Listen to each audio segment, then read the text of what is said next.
विदर्भाचा नंदनवन म्हणून ओळखल्या जाणाऱ्या चिखलदऱ्यात जत्रेदरम्यान मोठी दुर्घटना घडली। देवी पॉईंटजवळ जत्रेनिमित्त लावण्यात आलेल्या झुल्यावरून पडून गंभीर जखमी झालेल्या पर्यटकाचा उपचारादरम्यान मृत्यू झाला।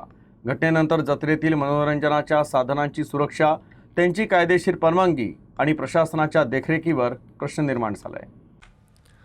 चिखलदऱ्यातील देवी पॉईंटजवळ जत्रेनिमित्त मनोरंजनाचे विविध खेळ आणि झुले लावण्यात आले होते।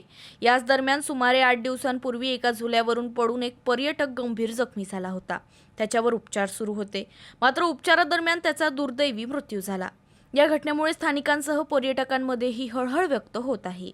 विशेष म्हणजे जत्रेत लावण्यात आलेल्या झुल्यांची आणि मनोरंजनाच्या साधनांची सुरक्षा तपासणी करण्यात आली होती का, त्यांना आवश्यक परवानग्या होत्या का, तसंच प्रशासनाकडून योग्य देखरेख ठेवण्यात आली होती का, असे अनेक प्रश्न आता उपस्थित होत आहेत। पर्यटकांच्या सुरक्षेच्या दृष्टीने जत्रेतील अशा मनोरंजनाच्या साधनांची तपासणी आणि नियमांचे पालन झाले आहे की नाही याची चौकशी करण्याची मागणी होत आहे। या दुर्घटनेनंतर प्रशासन आता काय कारवाई करणार याकडे साऱ्यांचे लक्ष लागले आहे।